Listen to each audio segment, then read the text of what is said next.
Hey guys, welcome back. I am sitting here with one of the stars of Love and Hip Hop Miami. You know her, she's spicy, she's beautiful, she's a black Barbie. You see it. Amara La Negra, how are you doing, sweetie? I am good, my love. By the way, shout out to the Melanin Queen.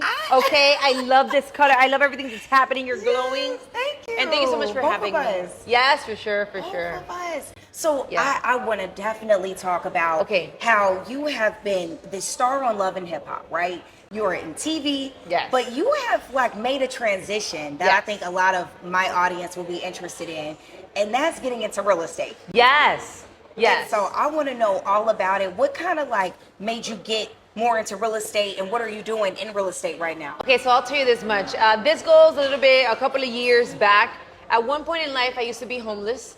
I was at the peak of my career, which is actually what gave me the opportunity of being on Love and Hip Hop, because I had a really big hit in the Dominican Republic. I was this big, well-known artist. I had traveled all over Europe. I had done all those things. I fell in love with the wrong person. As usual, I suck at picking the guys. Fell in love with this guy. Basically, he was also my manager. You know, business and pleasure, don't do it. And I did it. And, he would keep all the money. And it's like, you want a pair of shoes, I'll buy it, but I won't give you your bookings money. Like, if you want food, I'll buy the food, but he would never give me my actual money for my work. Wow. So at one point, he ended up kicking my mom out the house, kicking me out. I ended up living in the streets. That experience was really traumatizing for me.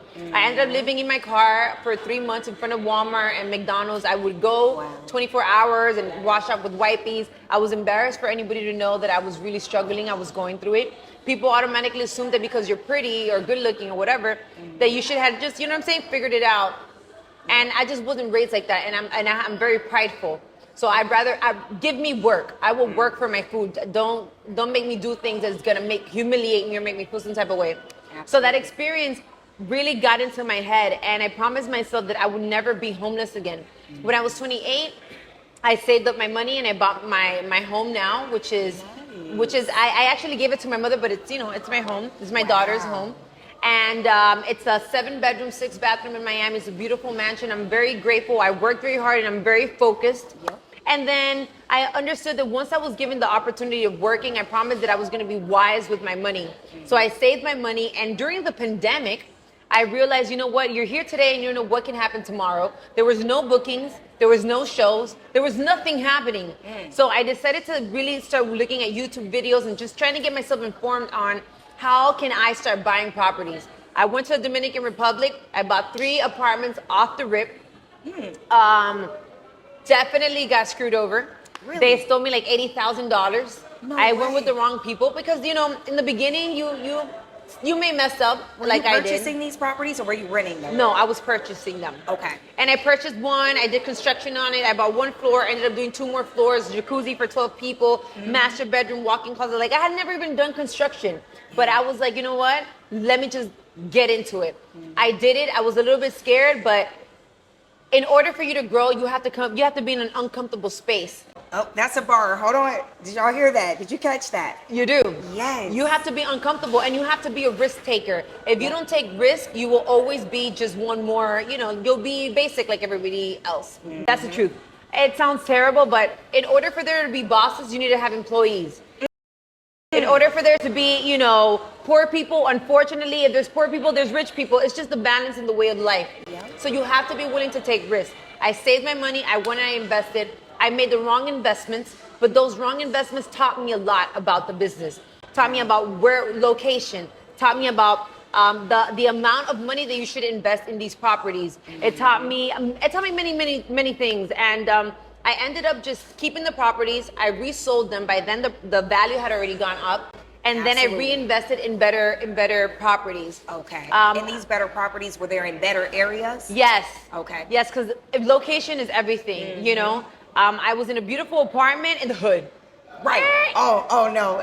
It didn't work. It was I'm so glad you said that. Another bar, okay? Yeah. Another bar. Don't do it. Don't do it. Mm-hmm. It was literally new construction, new building, brand new. Yep. But it was in the middle of the hood. It's like they bought this big land and it was hard. I kept trying to Airbnb and nobody wanted to go. And I'm like, what's wrong with it? I made it really nice. So Safety issue? Yeah. It's just that the area wasn't attractive. Okay, that too. So, and then something that's very popular in the Dominican Republic, if it's 4 floors, you have no elevator. So a lot of people are already accustomed to, taking the stairs up.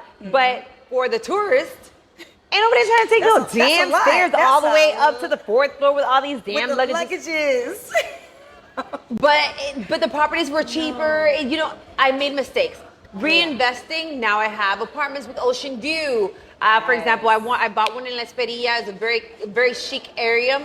It's one apartment per floor. So the elevator goes directly to your apartment. Wow. 3 bedrooms. It's like over 2,000 and something square feet. It's very nice, very luxurious. Another thing that's important, furniture. When you're doing Airbnbs, you might not think it's important, but the way that you decorate your apartment really affects the way that the people look at your profile on Airbnb or wherever it is that you may be, putting your property on. Absolutely. I know that sometimes you just want to go cheap and get it out the way. Let me just IKEA a couple of things. You can IKEA a couple of details, but you do want to feel comfortable like you're at home. Because you have to remember that a lot of people may go one time, but if they like the experience, they'll go again. They'll keep coming back. And if not, they'll refer somebody else. So you definitely want to give people a good experience. So how many Airbnbs do you have at this time? At this moment, I currently have 8 properties in the Dominican Republic. Ooh, High 5 to that. it's And amazing. something that I didn't know about that you guys can check into it later, and you as well, is pre-construction properties. Okay. It's not very popular in the States, but in the Dominican Republic, it's a very popular thing. You can buy an apartment pre-construction. You can pay for it in a year, 2, 3, 4, 5, 6 years. So from here to 2027, they'll have your apartment ready. It gives you that amount of time to little by little pay off your 30% deposit. Oh, wow. And then you'll have 25 years to pay it off with the bank. Okay. So it's not a bad situation. It's a 30% deposit in the Dominican Republic also? It's 30%. Okay. Some may give you the possibilities of just paying 20. It also depends on your credit and everything else. And this is when you're buying a property, When you're right? buying a property. Okay. So a lot of people feel like, oh, I don't have the money to pay for it now. But all you need is about $500 to sign the paper in the Dominican Republic. Oh. Then you need about $5,000 to secure the apartment. Come on. And then you have 2 years or 3 years to finish paying off the 30% deposit, which it depends how much the property is, but it could be $30,000, $20,000. And if you get the right property and you're like making the money on Airbnb, that's like no problem to pay back in like 2 or 3 years. Or you can do something that I also do that is pretty slick. I'll buy a property pre-construction, which the value is actually cheaper. And once the property is already done, the value automatically goes up. For example, I bought one pre-construction in $190. At this moment, is worth $280, and the apartment is not even done yet. So I could literally keep it, Airbnb it, or flip it, sell it, and then I'll have like $80,000, $90,000 that I already gained in 2 years. Yeah, from equity. From equity, exactly. Wow. So that's a good way. You could put $20,000, wait it out. That's another thing. You have to have patience. It depends what you're trying to do. But if you're willing to have patience, you put $20,000. It's like playing Monopoly. Drop the money, wait. As soon as the property is done, the value already went up about $50,000, $60,000 up. Wow. And sell it right after. Amazing. Yeah. So why Dominican Republic? I know that's where you're from. Exactly. But you could be Airbnb or just running your real estate business in Miami. Yeah. There's so many different places in the States. Right. I love international destinations, but why Dominican Republic for you? Well, one, because the Dominican Republic is one of the most touristic countries in the world. No matter what, the people will always travel to the Dominican Republic. The music is good. The girls are beautiful. The food is fantastic. It is what it is. The weather is amazing. All the vibes. All the vibes. So people like to go. So you always want to invest in places where people like to go. They can go all year round. If Europe or somewhere else is cold, people will find where can we go where it's warm. Yep. So the Dominican Republic is one of those places. They help when it comes to tourists trying to invest. They give you a lot of flexibilities. Nice. Then also, when it comes to property taxes, you only pay it once. Okay.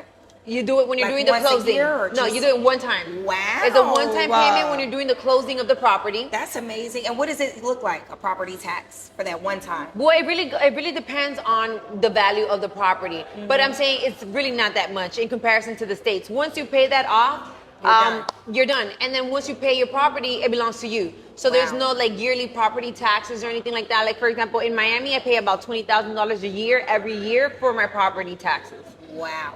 That's insane. That's a lot. Yeah. That's a lot. So I'll be 80 years old still having to pay that. Eventually, you don't want to do that forever. Right. So in the Dominican Republic, you have that possibility. and it's home. I don't know. I like it over there, and I feel that a lot of people like to travel out there, so it just made sense for me. Yep. Do you want to just keep it going in that area, or do you plan to expand to other countries, other islands? You know what? I am a big believer that if you figure out the system, I'd rather conquer and be the queen of my own land, of my territory. There we go. Than having to spread myself out too thin. Uh-huh. I'd rather learn a country real good, stick to it, and then just buy and grow an empire in that country. Yes. Than to spread myself too thin, because I'm not a control freak somewhat, but I do like to be on top of my business, and I like to see. I've been screwed over many times, because wherever there's money, you can't trust nobody. So you got to go see your own business. And Sure do. if you haven't in too many far out places, especially if you don't have a team, it's a little bit difficult. Absolutely. Yeah. So last question, Yes. very important question. Are you thinking about hotel ownership at any point? Yes, I am. You want to do it together? Let's do it. Okay, I'm with the shits. What are we doing? Wow, here we go, right here. Yeah, I'm that girl. Oh my goodness. I just think that I got all the connections too on the hotel ownership. Listen, I got to tell you all about NABHOOD. This is a NABHOOD plug right here. National Association for Black Hotel Owners, Operators, and Developers. Ooh. I go to a lot of their conferences. Very good friends with the CEO. I love so it. So I need to get you guys connected. yes, I Andy would Ingram. love that. I would love that. And you know what? Not for nothing. I love when I'm able to sit down with beautiful, empowering, smart women. Because I know there's a lot of beautiful women out here that, don't necessarily have too much up here. Yep. And I see that social media also, and just society overall, encourages and pushes a lot of the women into the bags, the shoes, and all, this fake materialistic stuff. But this is what really matters at the end of the day. Yep. Owning land matters. Owning Absolutely. property matters. Being able to say that, this belongs to you. Yep. Building that generational wealth. Building for our that families. generational wealth is so important. I preach about it all the time, and a lot of people look at me like I'm crazy or like whatever, who cares? But this is important because your youth won't last forever. Sure Eventually you will get, old and tired, and you're going to want to retire. And if you started off young by buying a couple of properties, you can actually live off your, your real estate and live very comfortable. So Absolutely. But Freedom yes, and flexibility. I would love to have a hotel, even if it's a boutique hotel at one point. But just to start it off, I think that would be great. Absolutely. Okay, Yes. well, we've got a lot to talk about. Yes, off we do. camera. I am so glad we got a chance to connect. Likewise. And you guys, make sure you stay tuned for the next episode. This is Coast to Coast. I'm your host, Hannah Neely. See you next time.